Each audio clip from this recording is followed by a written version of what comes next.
오늘은 히브리서 7장 8절 말씀 다 같이 한 목소리로 합독하시고 예물이라는 제목으로 말씀 인도하겠습니다. 히브리서 7장 8절 다 같이 한 목소리로 합독합니다.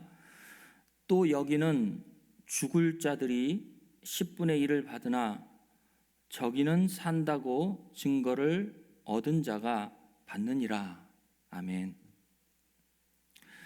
오늘 말씀을 준비하면서 그런 생각을 해봤어요. 하나님께서는 왜 우리에게 예물 받으시기를 즐거워하실까?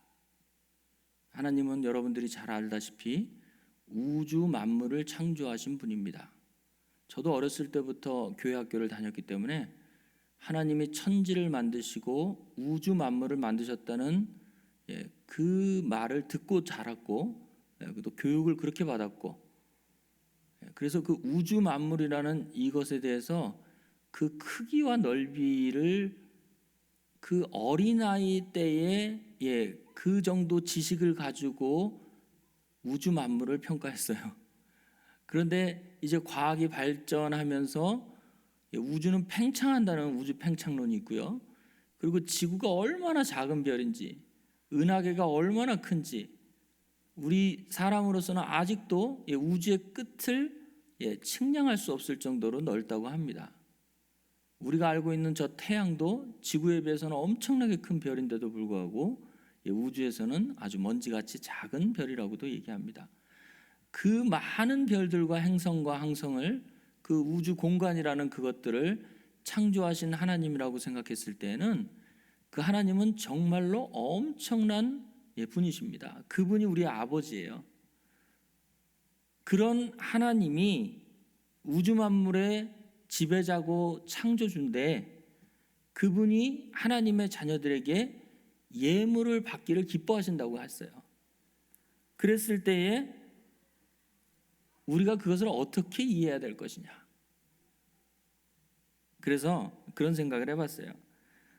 저도 우리 아이가 지금 군대를 제대하고 지금 복학해서 대학생인데 은근히 제 생일이나 아니면 이제 5월 달에 얼마 안 남았는데 5월 달에 어버이날이 되면 은근히 그 아이한테 꽃도 받고 싶고 선물도 받고 싶고 그런 마음이 있어요. 근데 현찰로 보면 제가 돈이 더 많거든요, 우리 아들보다.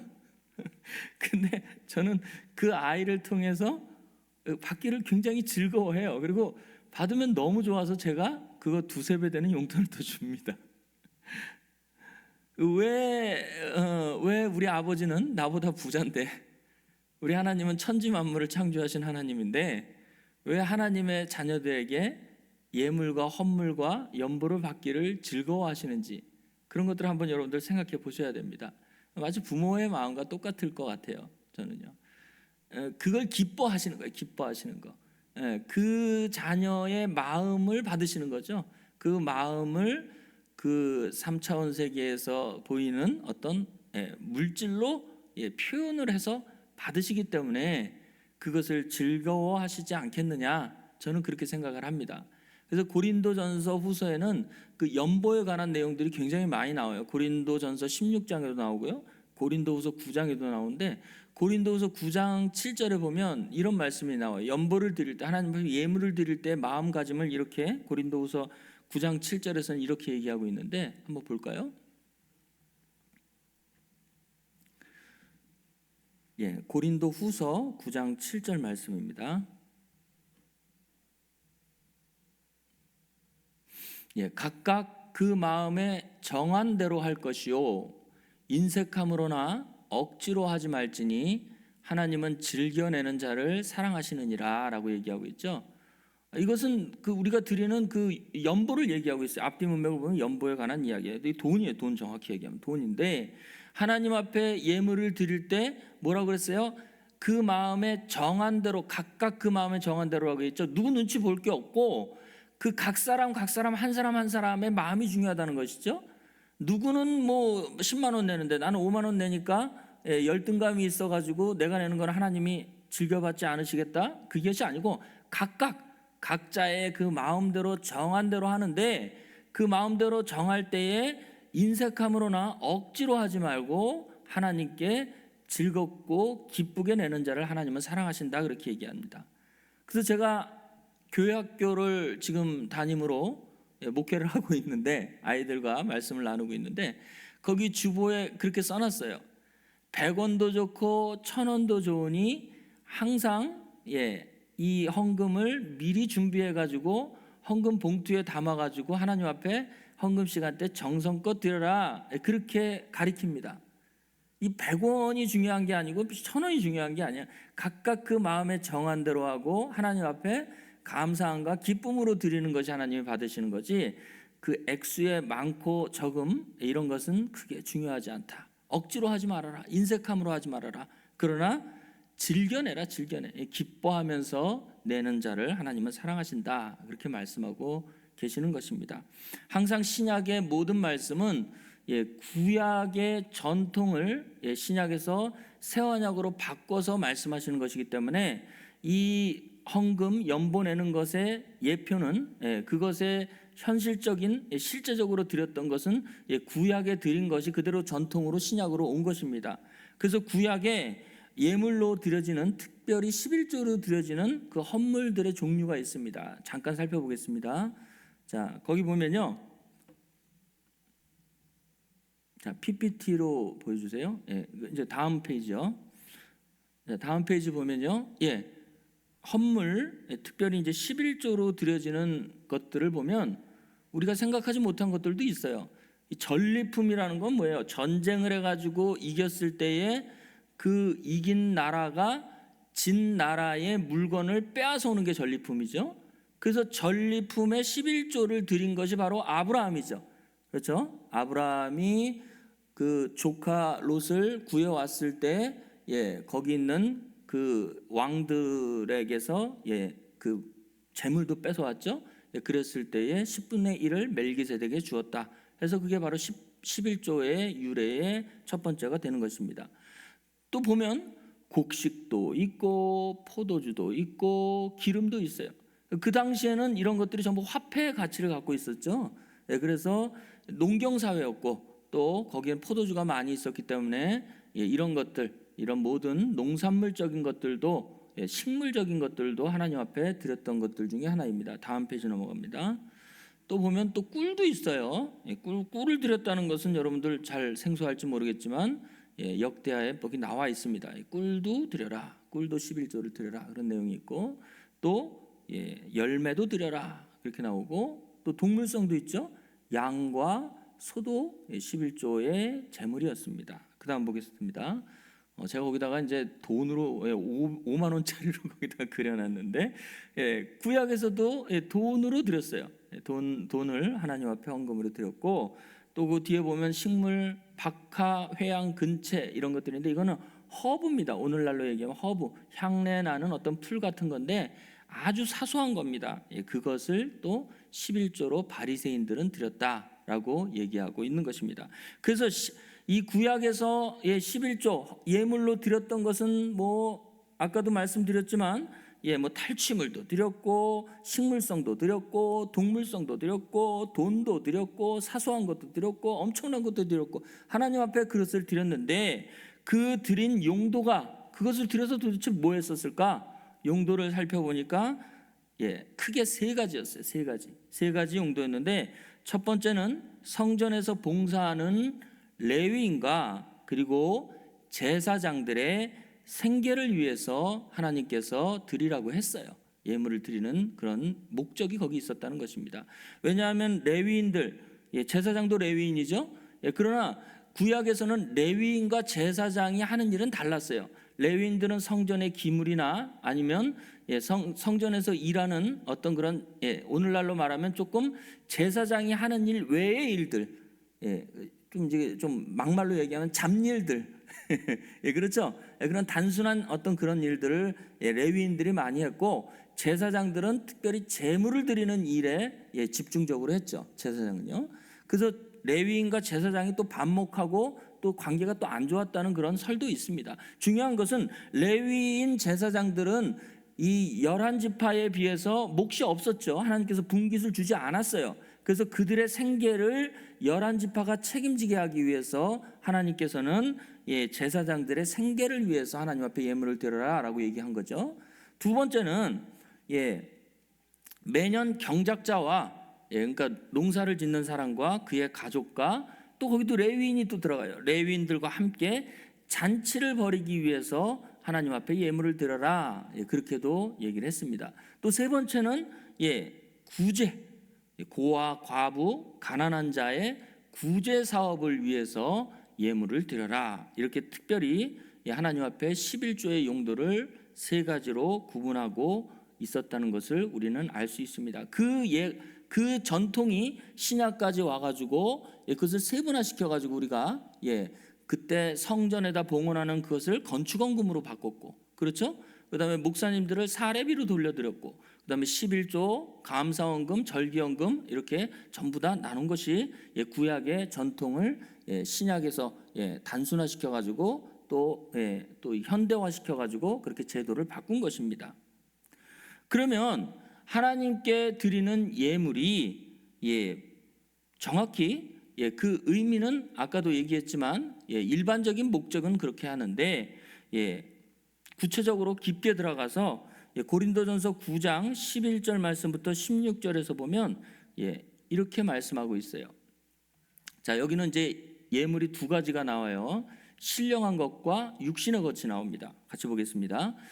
우리가 너희에게 신령한 것을 뿌렸은즉, 사도 바울이 고린도 성도에게 신령한 것을 뿌렸은즉 너희 육신의 것을 거두기로 과하다 하겠느냐. 12절, 다른 이들도 너희에게 이런 권을 가졌거늘 하물며 우리일까 보나 그러나 우리가 이 권을 쓰지 아니하고 범사에 참는 것은 그리스도의 복음에 아무 장애가 없게 하려 함이로라.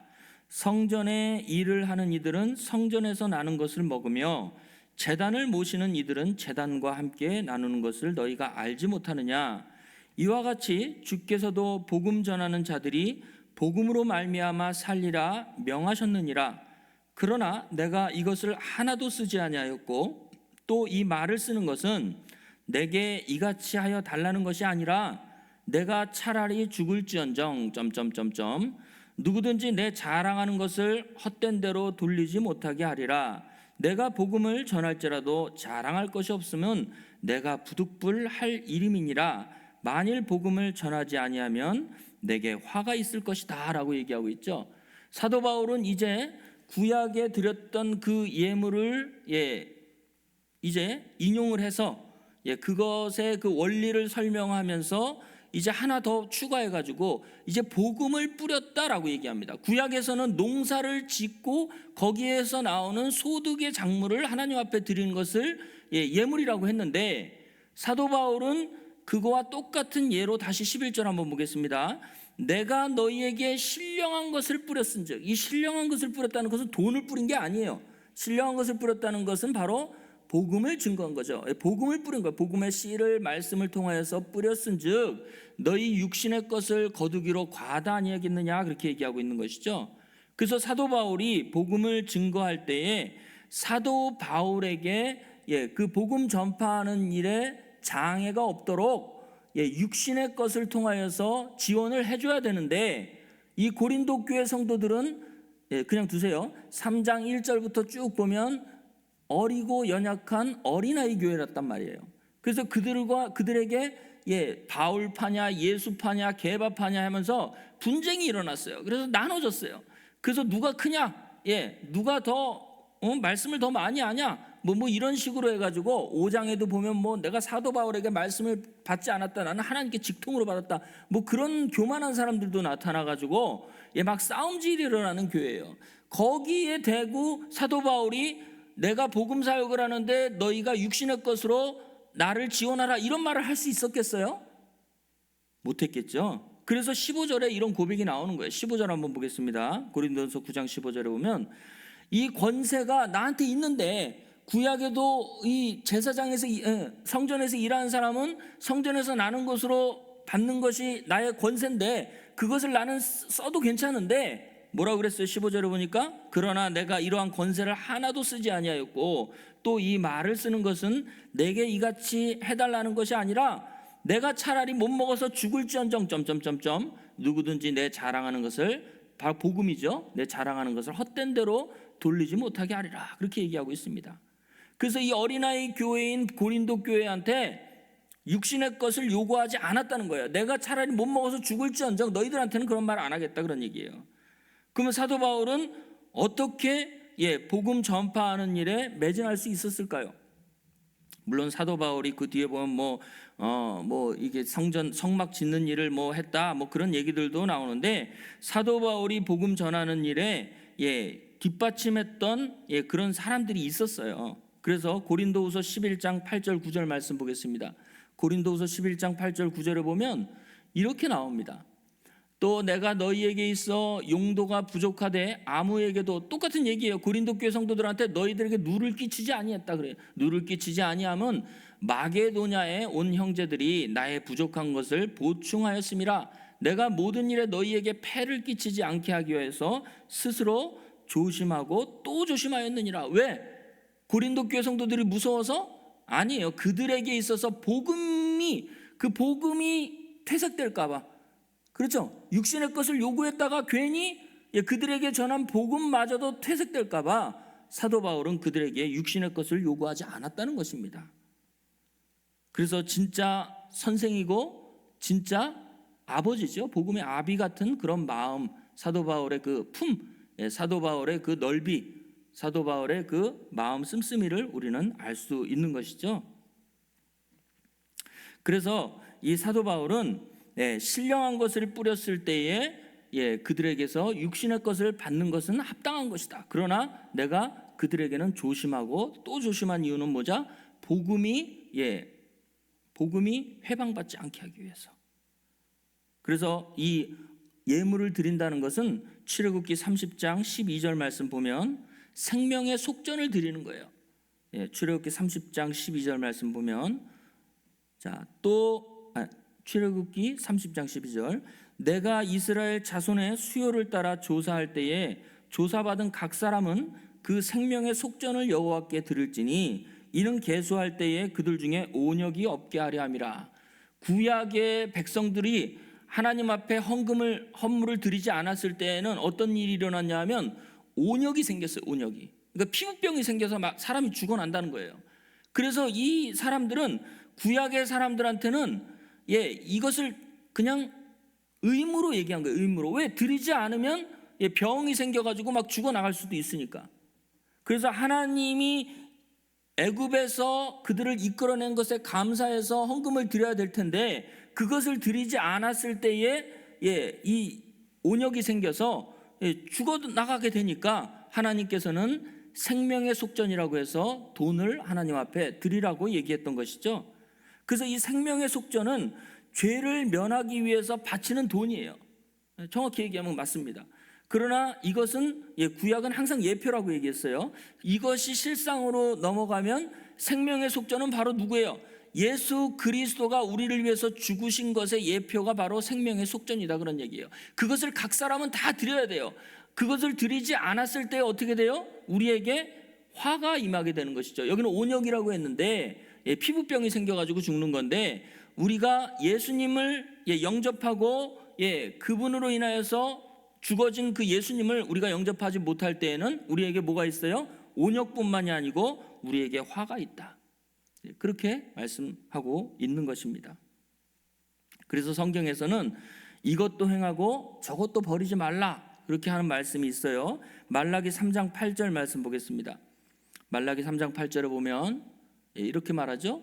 사람이 어찌 하나님의 것을 도적질하겠느냐? 그러나 너희는 나의 것을 도적질하고도 말하기를 우리가 어떻게 주의 것을 도적질하였나이까 하도다. 이는 곧 11조와 헌물이다, 그렇게 얘기하고 있죠. 문자적으로 보면 11조 헌물이 하나님의 것이에요. 그것을 온전히 드리지 못할 때 뭐라고 그랬어요? 도적질했다, 그렇게 얘기하고 있는데, 이 말라기서는 부패한 제사장들에 관한 내용이죠. 주로 제사장들을 책망하는 내용입니다. 이 백성들에게 해당도 되겠지만 여기는 구체적으로 제사장들이 하나님의 것을 도적질했기 때문에 이렇게 얘기하고 있는 것이죠. 마태복음 23장 23절에도 보면 이렇게 얘기하고 있습니다.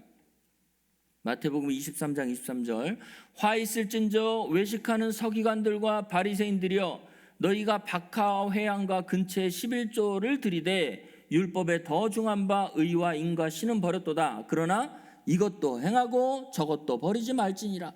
그래서 예수님은 뭐라고 얘기하고 있어요?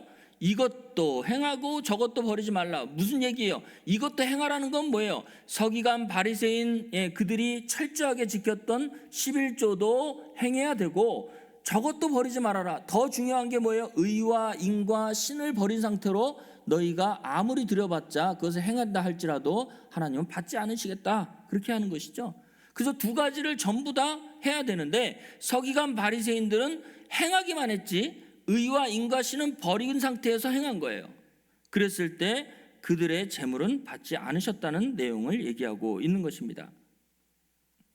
그래서 여기 의와 인과 신은 그냥 뭐 헬라어로 그냥 찾아도 나오는데 정확히 얘기하면 의와 인과 신은 의가 뭐 디카이오신의 그 의가 아니고 정의예요. 정의. 크리시스라고 하는 정의입니다. 정의. 그러니까 서기관 바리새인들은 하나님 앞에 헌물을 드릴 때 정의롭지 못하게 드린 거예요.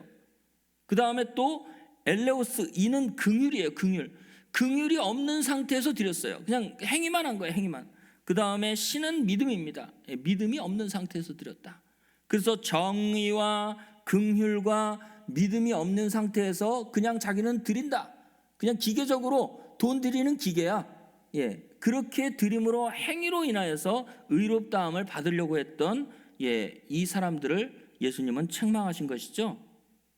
그래서 똑같은 이 말씀이 누가복음에서는 의와 인과 신을 이렇게 얘기하고 있습니다. 누가복음 11장 39절에서 42절에 보면 똑같은 말씀인데 의와 인과 신을 또 다르게 얘기하고 있어요. 주께서 이르시되 너희 바리새인들은 지금 잔과 대접에 겉은 깨끗이 하나 너희 속인즉 탐욕과 악독이 가득하도다.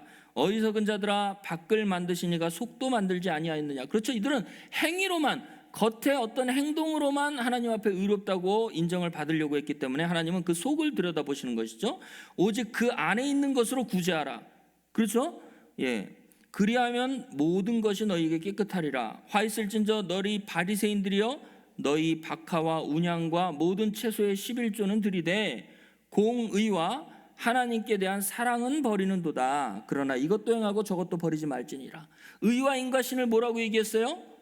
여기 하나님께 대한 사랑으로 한마디로 얘기하고 있는 것이죠. 공의와 하나님께 대한 사랑은 버렸도다. 하나님께 대한 사랑은 버린 상태에서 11조 철저하게 드릴 수도 있다는 것이죠. 그러나 하나님께서 뭐라고 그랬어요? 예수님께서 뭐라고 그랬어요? 너희 속에 있는 것으로 구제하라 그렇게 얘기하고 있죠. 겉에 보이는 어떤 돈 이런 거 중요하지만 그것도 행해야 되지만 중요한 것은 너희 속에 있는 것으로, 그렇죠? 그 안에 있는 것으로 구제하라. 41절에 너희 안에 있는 것으로 구제하라. 그리하면 너희에게 모든 것이 깨끗하리라. 그렇게 얘기하고 있는 것입니다. 그 안에 있는 게 뭐예요? 바로 하나님께 대한 사랑입니다. 하나님께 대한 사랑이 없이 외식적으로 자기의 의를 드러내는 수단으로 헌금을 드릴 때에 예수님은 책망하고 계시는 것이죠. 겉모습만 남고 마음의 변화가 없이 그냥 그 드리는 것 행위에 의존했을 때에 예수님을 책망하시는 것입니다. 그래서 중요한 것은 항상 그 마음, 하나님을 사랑하는, 하나님께 사랑하는 그 마음이 중요하다는 것이에요. 액수가 중요한 게 아니라는 것이에요. 즐겨 드려라, 기쁨으로 드려라, 그러니까 감사함으로 드려라. 그래서 히브리서 7장 5절부터 8절에 보면 오늘 본문 말씀에 속하는데 한번 보겠습니다. 이제 여기서는 11조 예물이 두 가지 예물이 나옵니다.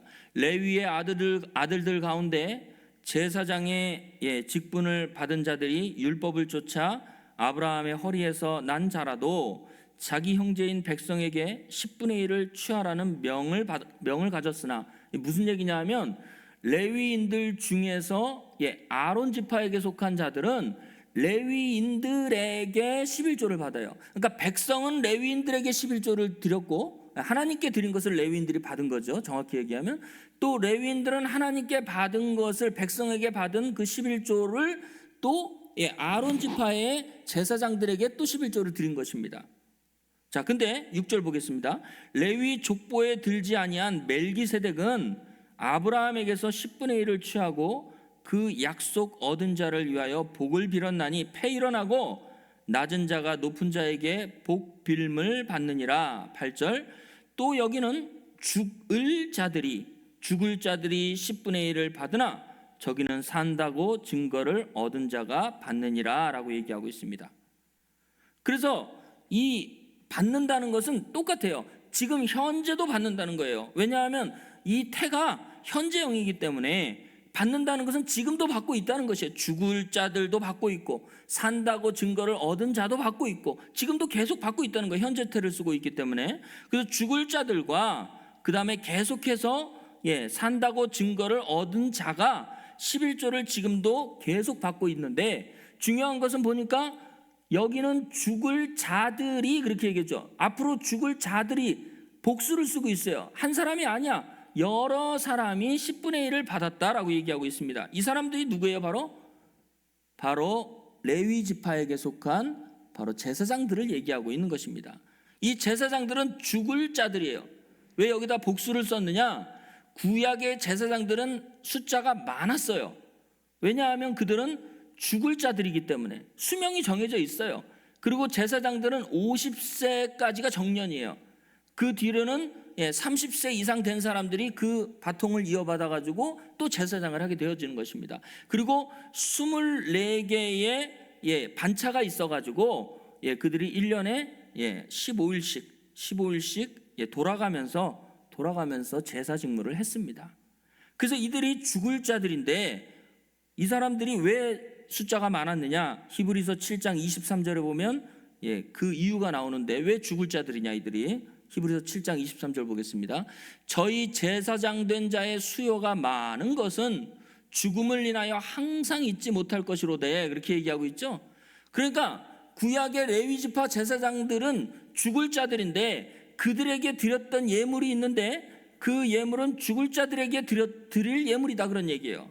죽을 자들이 받는 예물이다, 그런 얘기입니다. 그 예물은 지금도 있어요. 지금도 계속 드리고 있습니다. 그런데 여기 뒤에 보면 본문 말씀 보겠습니다. 7장 8절 다시 볼게요. 자, 7장 8절을 보면 죽을 자들이 10분의 1을 받는다. 이것은 바로 레위인들과 제사장들을 얘기하고 있는 것이고 지금도 받고 있어요. 근데 저기는 산다고 증거를 얻은 자가 받느니라, 그렇게 얘기하고 있죠.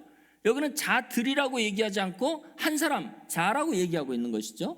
앞에 죽을 자들은 숫자가 많은 것은 죄로 인하여서 죽음을 피할 수 없기 때문에 숫자가 많다고 얘기했고, 뒤에 요 한 사람, 요 산다고 증거를 얻은 요 한 사람은 어떤 분이냐? 이분은 바로 예수 그리스도를 얘기하고 있는 것입니다. 이분은 예수 그리스도예요. 그래서 히브리서 7장 24절 말씀 보겠습니다. 히브리서 7장 24절 보면 예수는 영원히 계심으로 그 제사 직분도 갈리지 아니하나니, 그렇게 얘기하고 있죠.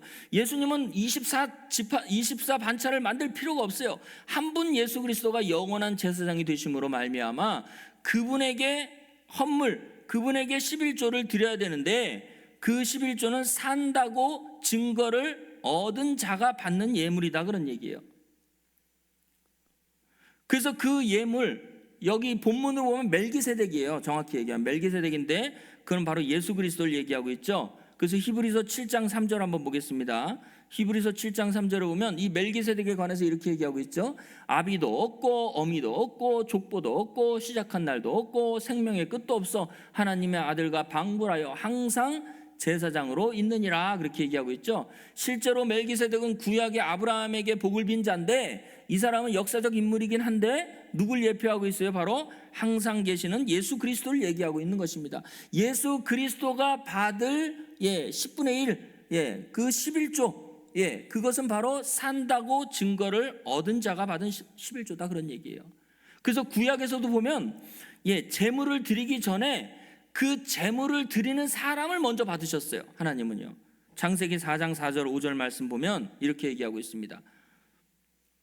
창세기 4장 4절 5절 말씀 보면 아벨은 자기도 양의 첫 새끼와 그 기름을 드렸더니 여호와께서 낼름 첫 새끼와 기름만 받으셨어요? 그렇죠. 아벨과 그 제물을 연락했다, 그렇게 얘기하고 있죠. 그러니까 아벨과 그 제물만 연락한 게 아니고 아벨도 받으셨단 말이에요. 이게 굉장히 중요한 얘기예요. 그 다음에 또 가인과 그 제물을 연락하지 아니한지라. 그렇죠. 그 마음의 그 중심이 하나님께 대한 사랑과 하나님의 그 공경함이 없는 상태에서 드렸을 때에는 그 제물을 받지 않으신다라고 얘기하고 있는 것입니다. 이것은 구약의 원칙과도 정확하게 매치가 되는 것입니다. 구약에서도 대제사장이 대속죄일 때에 제물을 백성의 모든 죄를 위해서 이 제사를 드리기 전에 자기와 가족들을 위해서 먼저 제사를 드리라고 성경에서는 얘기하고 있어요. 히브리서 7장 27절 말씀 보겠습니다.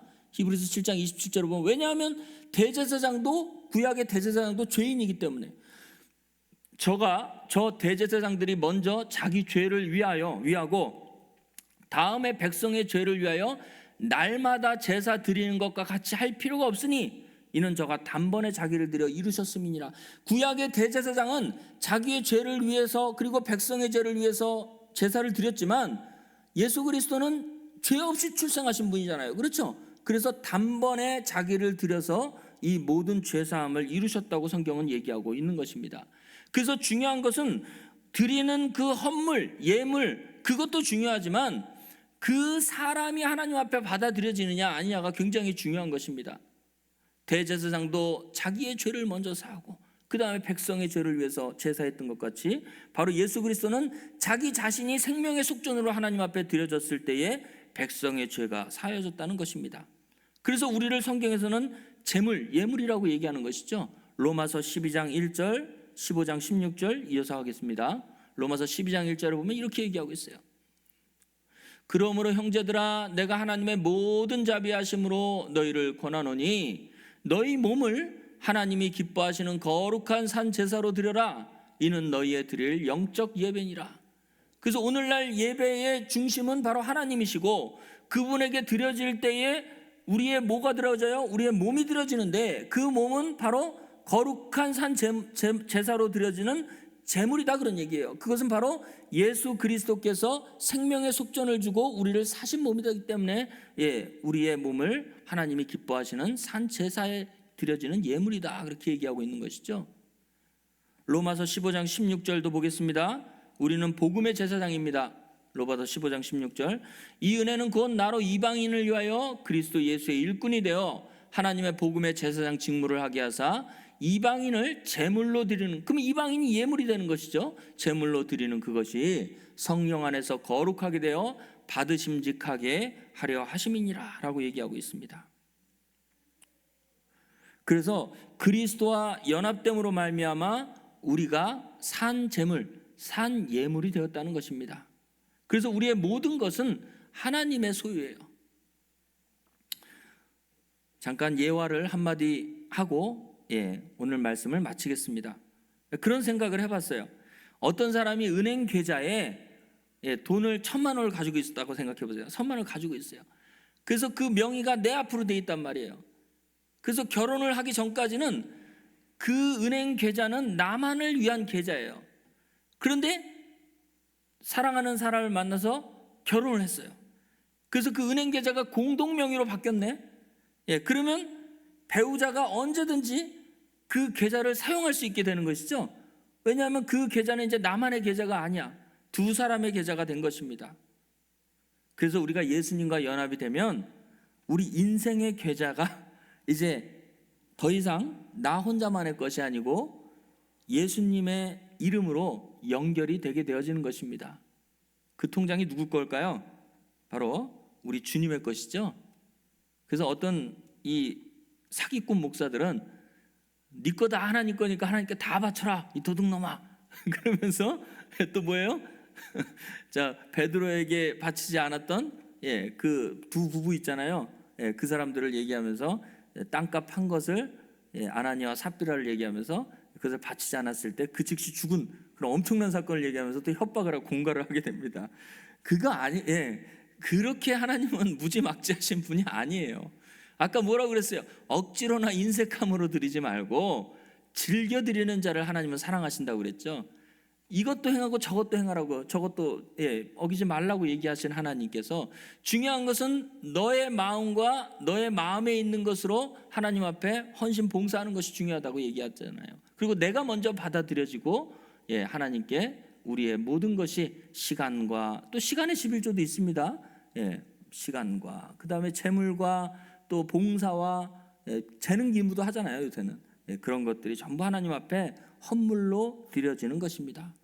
어떤 사람은 못 돼 가지고 내가 뭐 하면 목사님만 뭐 아주 그냥 목사님만 배불리지, 그렇게 못된 사람이 있어요. 그거는 정말 못된 생각이고, 우리가 드려지는 것은 하나님께 드려지는 거예요. 그것이 이 주의 일을 위해서 쓰여지는 것입니다.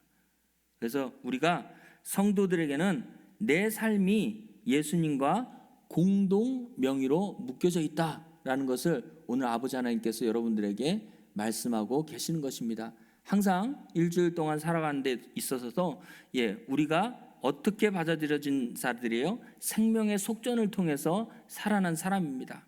그리고 이제는 우리가 죽을 자들이 받는 헌물을 우리는 하나님께 드려지는 것이 아니고, 산다고 인정을 받는 바로 예수 그리스도를 통해서 항상 아버지 앞에 우리의 몸과 마음과 재산과 시간과 이런 것들을 드림으로 말미암아 하나님이 기뻐 받으시는 여러분들 되시기를 주의 이름으로 축원합니다.